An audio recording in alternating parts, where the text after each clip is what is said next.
नमस्कार साथियों, ये एक आज मैं नई कुंडली लेकर के आया हूँ आप लोगों के सामने। इस कुंडली का फलादेश किया जाएगा। इस कुंडली का फलादेश मैंने लगभग इनसे मेरी 1 घंटे तक बात हुई है। ये जिस व्यक्ति की कुंडली है उसके किसी रिलेटिव से मेरी बात हुई है और इनके बारे में जो मैंने फलादेश किया और साथ ही साथ इनसे मेरी बात हुई, तो उसके अकॉर्डिंग मैंने सोचा कि इनसे बात किया जाए और कहा जाए कि आपकी कुंडली का पूरा एनालाइज करके लगभग जो ज़रूरी है उन चीज़ों का वीडियो बना करके भी मैं शेयर करूं उनको। तो आज इसी के ऊपर डिस्कशन होगा, इसी कुंडली के ऊपर।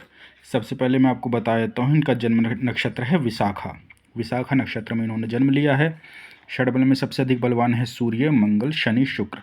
ये क्रमशः बलवान है, सबसे अधिक सूर्य फिर मंगल, इस प्रकार से। लग्न इनका पूर्वाषाढ़ा नक्षत्र में है, सूर्य इनके पुनर्वसु नक्षत्र में है, चंद्रमा विशाखा में है, मंगल यहाँ पे रेवती में है। उसके बाद बुध इनका पुष्य नक्षत्र में है, गुरु श्रवण में है, शुक्र आश्लेषा में है, शनि महाराज मृगशिरा में बैठे हुए हैं, राहु पूर्वाषाढ़ा नक्षत्र में है और केतु आद्रा नक्षत्र में है। पाया इनका चांदी है, वर्ण ब्राह्मण है, राक्षस गण के हैं। सबसे पहले इनके कुंडली के अकॉर्डिंग मैं आपको लग्न पर चलते हैं। धनु लग्न की कुंडली है, लग्न में ही राहु बैठे हुए हैं और लग्नेश जो है गुरु, ये महाराज वक्री हो रखे हैं लेकिन नीच के हैं। नीच ग्रह अगर वक्री हो जाता है तो कहा जाता है कि उसका नीच भंग हो जाता है, लेकिन मैंने नीच भंग होने के कई कारण बताए हुए हैं, तो उस कारण के हिसाब से इसका नीच भंग उतना अच्छा नहीं माना जाएगा। पर शास्त्रों के अकॉर्डिंग कहा गया है कि कोई भी नीच का ग्रह अगर वक्री हो जाता है तो कई बार वो बीच बीच में अपने शुभ फल भी देता है। तो लग्नेश एक तरीके से यहाँ पे पीड़ित ही माना जाएगा और लग्न में राहु बैठे हुए हैं। जब इनकी चंद्र राशि की बात किया जाएगा तो इनका चंद्रमा जो है वृश्चिक राशि में बैठा हुआ है, द्वादश भाव में जाकर के वृश्चिक इनकी राशि बनती है। वृश्चिक राशि और लग्न में राहु, और ऐसे में लग्नेश का नीच का हो जाना, यहाँ से हमें साफ नज़र आ रहा है कि इनके शरीर को और इनकी आत्मा को बिल्कुल भी बल नहीं मिल रहा है, ना ही मन को बल मिल रहा है, ना ही शरीर को बल मिल रहा है। और जब यहाँ पे सूर्य, शनि और केतु को एक साथ देखेंगे तो लग्न का जो कारक ग्रह होता है सूर्य और आत्मा का कारक ग्रह जो होता है सूर्य, वो भी पीड़ित हो रखा है शनि और केतु के द्वारा। तो इनके शरीर में एक आरोग्यता की क्षमता अगर बात किया जाए तो उसको लेकर के स्थिति नहीं बनी हुई है। शरीर में स्वास्थ्य में बीच बीच में इनको परेशानी इनको देखने को मिलेगी। अब मेजरली इन्होंने मुझसे कहा है कि इस व्यक्ति ने 2 बार सुसाइड करने की कोशिश की है। इनकी कुंडली के अकॉर्डिंग अगर मैं आपको बताऊं तो इनके सुसाइड करने का रीज़न बहुत कुछ है। सबसे पहले इनके प्रोफेशनल लाइफ में काफ़ी दिक्कतें आई थी जिस कारण से इन्होंने सुसाइड किया है। फिर इनकी फैमिली लाइफ की बात किया जाए, चाहे वो मैरिड लाइफ हो या मैरिड लाइफ से पहले की लाइफ हो, फैमिली लाइफ भी इनकी कभी अच्छी नहीं रही है। कारण क्या है इसके पीछे? अगर चतुर्थ भाव से देखें हम तो चतुर्थ भाव में क्रूर ग्रह बैठा हुआ है और चतुर्थ भाव का जो स्वामी बनता है गुरु, वह भी नीच का हो रखा है। चतुर्थ भाव पर अगर देखा जाए यहाँ से तो किसी भी शुभ ग्रह की दृष्टि नहीं जा रही है और ऊपर से केंद्र में जो केंद्र के प्रभाव रहते हैं उसमें भी केंद्र में ही पाप ग्रह बैठे हुए हैं। चतुर्थ भाव से चतुर्थ भाव जो मैरिड लाइफ के लिए देखा जाता है, हस्बैंड वाइफ के लिए, वहाँ पे सूर्य, शनि, केतु एक साथ बैठे हुए हैं। ये मैरिड लाइफ को भी खराब करने के लिए ये योग पूरी तरह से पर्याप्त है। सूर्य शनि एक साथ बैठ करके अंधक दोष बनाते हैं। यहाँ पे सूर्य केतु ग्रहण दोष, शनि केतु श्रापित दोष भी बनाते हैं, जिसे प्रेत दोष भी कहा जाता है। वैवाहिक जीवन को और पारिवारिक खुशियों को ये ख़त्म करने के लिए पूरी तरह से ये योग पर्याप्त है। इन्होंने 2 बार जो सुसाइड करने की कोशिश किया है और उसमें ये बच गए हैं, इसका कारण ये है कि यहाँ पे अष्टम भाव में देखेंगे तो 2 शुभ ग्रहों का प्रभाव है, शुक्र और बुध का, और साथ ही साथ यहाँ पे गुरु भी अपनी उच्च राशि को देख रहे हैं, कर्क राशि को देख रहे हैं, जहाँ पे शुक्र बुध ऑलरेडी यहाँ पे बैठे हुए हैं। तो ये आयु वृद्धि का कारण यहाँ पे बन रहा है। समय समय पर इनके स्वास्थ्य में, भले ही मैं बता देता हूँ कि भले ही इन्होंने सुसाइड करने की कोशिश की, लेकिन इनके जीवन में स्वास्थ्य को लेकर के भी सुख नहीं रहा है कभी। समय समय पर इनको मेडिकल इलाज की या किसी न किसी प्रकार से दवाई खाने की ज़रूरत पड़ी है और आगे भी इनका टाइम पीरियड कुछ ऐसा आने वाला है जो मैं भी दशाओं के अकॉर्डिंग बताऊंगा आपको। तो यहाँ से, और जब इनके मैरिड लाइफ के ऊपर मेरी बात हुई तो काफ़ी कुछ बताया मैं, तो वो सब चीज़ें यहाँ पे डिस्कस नहीं की जाएगी। लेकिन मैरिड लाइफ का सुख इनके कुंडली में नहीं है। ऐसे में पार्टनर गलत मिले, अच्छे स्वभाव का या अच्छे व्यभिचारी निकल जाए, उस प्रकार की स्थिति बनी हुई है कुंडली में। सूर्य शनि सप्तम भाव में बैठ करके इस प्रकार की स्थिति बनाते हैं। व्यक्ति मांगलिक भी है तो यहाँ से देखने दे तो मंगल की भी चौथी दृष्टि जा रही है सप्तम भाव के ऊपर, तो यहाँ पे चार चार क्रूर ग्रहों का प्रभाव है। और जो सप्तमेश है वो भी अष्टम भाव में गया हुआ है यहाँ पर बुध। तो इस प्रकार से मैरिड लाइफ का योग पूरा ही खराब हो रखा है। यहाँ से जब इनके मैंने करियर की बात किया था, दसम भाव पे चलेंगे तो दसम भाव के स्वामी होते हैं बुध, जो अष्टम भाव में गए हुए हैं। करियर को लेकर के अस्थिरता नज़र आती है यहाँ पे कि जॉब इन्होंने कई बार चेंज किया होगा। तो इन्होंने मुझे बताया कि जॉब इन्होंने कई बार चेंज नहीं किया है, 8 साल से ये एक ही कंपनी में है। तो जब इनसे मेरी काफ़ी देर बात हुई तब इन्होंने बताया है कि जिस कंपनी में ये है उनमें इनके शेयर्स लगे हुए हैं। अब जब कोई भी किसी कंपनी का पार्टनर होता है तो वो वहाँ पे अब जॉब वाली कंडीशन नहीं आ जाती है, अब वहाँ पे लीडरशिप की वाली कंडीशन आ जाती है। तो जिस कारण से ये वहाँ पर 8 साल तक रहे और उस कारण से इनको अचानक से धोखा भी मिला और इनका जो पार्टनर था, बिजनेस पार्टनर, वो किसी न किसी प्रकार से कुछ झूठ बोल करके कि बिज़नेस में नुकसान हो गया है, इस प्रकार से बोल करके इनके पार्टनरशिप को ख़त्म कर दिया। तो ये फिर से फाइनेंशियली परेशानी में और अचानक से इनका बिज़नेस हाथ से निकल गया, तो उस प्रकार के चैलेंजेस यहाँ पे देखने पड़े। बिज़नेस जो अचानक हाथ से निकल गया, जो इनके बिज़नेस पार्टनर ने इनको धोखा दे दिया, उसका कारण भी यहाँ पे सूर्य शनि केतु ही माना जाएगा, क्योंकि सप्तम भाव जो होता है वो साझेदारी का भी होता है। बिज़नेस पार्टनर, पैसों का लेन देन, इस प्रकार की भी स्थिति सप्तम भाव से ही देखी जाती है। तो सप्तम भाव में ये क्रूर ग्रह सिर्फ पत्नी से अलग होने की स्थिति के साथ साथ पार्टनरशिप में भी धोखा मिले, उस प्रकार की स्थिति भी सप्तम भाव ही रिप्रेजेंट करता है। अब इनके अगर हम तो फिर इन्होंने मुझसे पूछा है कि इनके परिवार में भी इनकी किसी से नहीं बनती है, किसी से नहीं सुनते हैं, इस समय पर नशे में ये पड़े हुए हैं, मतलब किसी की बिल्कुल भी नहीं सुननी, और साथ ही साथ परिवार से किसी भी प्रकार का कोई संबंध नहीं रखना चाहते हैं ये। यहाँ पे ये स्थिति दिखा रही है कि चतुर्थ भाव जो परिवार के सुखों को भी दर्शाता है, इस भाव में मंगल बैठा हुआ है, इस भाव का स्वामी नीच का हो रखा है, परिवार का संबंध यहाँ से, और इस भाव का जो कारक होता है, जो माता का कारक होता है, वो भी द्वादश भाव में नीच का गया हुआ है। तो यहाँ से माता का संबंध, माता के स्वास्थ्य में जब से इनका जन्म हुआ होगा, माता के स्वास्थ्य में दिक्कतें आई हुई होगी और माता की आयु को कम करने का भी काम करेगा ये। और साथ ही साथ अगर पिता की स्थिति देखी जाए तो सूर्य शनि एक साथ बैठ करके पिता पुत्र में मतभेद करवाते हैं।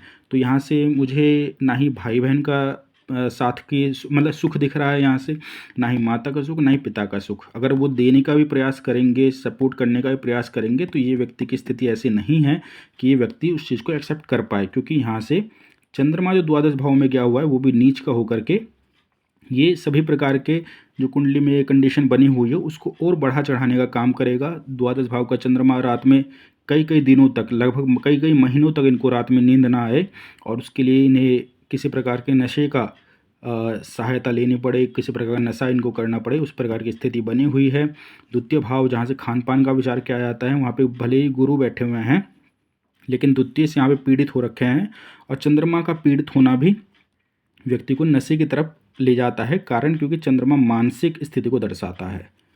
अब यहाँ से नवमांश कुंडली पर चलेंगे, क्योंकि यहाँ से लग्न कुंडली से इनके वैवाहिक जीवन की स्थिति सही नज़र नहीं आ रही है। नवमांश कुंडली पर अगर हम चलते हैं यहाँ पर, तो नवमांश कुंडली में बुध अपने ही राशि के स्वराशि के बैठे हुए हैं, जो शुभ ग्रह हैं और स्वराशि के बैठे हुए हैं। यहाँ के चतुर्थ भाव में मंगल शुक्र एक साथ बैठे हुए हैं। चतुर्थ भाव का जो स्वामी होता है गुरु भी यहाँ पर अच्छी स्थिति में बैठा हुआ है। मैं आपको एक बात बताऊं तो इनकी लग्न कुंडली में तो परेशानी नज़र आ रही है वैवाहिक जीवन को लेकर के, लेकिन इनके कहीं ना कहीं इस व्यक्ति के स्वभाव के कारण इनकी पत्नी का भी स्वभाव बिगड़ा है। पत्नी इनकी ऐसी नहीं थी स्टार्टिंग में, जो मैं इनकी कुंडली में देख रहा हूँ कंडीशन, इनकी कुंडली का योग इन्होंने प्रभावित किया, जिस कारण से वैवाहिक जीवन में मतभेद आया। उसके कारण इनकी पत्नी ने इनका साथ छोड़ दिया और अपने एक अलग तरीके से अपना जीवन यापन करने लगी, क्योंकि यहाँ से नवमांश कुंडली में किसी प्रकार की परेशानी नहीं नज़र आ रही है। और जो आपने बात किया था पत्नी के इनके वाइफ का व्यभिचार होने का, उसमें चतुर्थ भाव में मंगल शुक्र बैठे हुए हैं। कारण क्या है कि लग्न कुंडली में जब सूर्य शनि की युति, अंधक दोष, वैवाहिक जीवन में क्या चल रहा है क्या नहीं चल रहा है वो कुछ पता ही नहीं चल पाता है।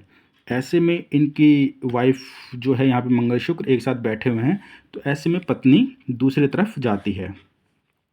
दशमांश कुंडली की अगर हम बात करें यहाँ पे, तो बुध ही लग्न में ही बैठे हुए हैं। जो ये करियर का कुंडली, ये जो दशमांश कुंडली होती है, ये विवाह जॉब के लिए देखा जाता है, कार्य क्षेत्र के लिए देखा जाता है।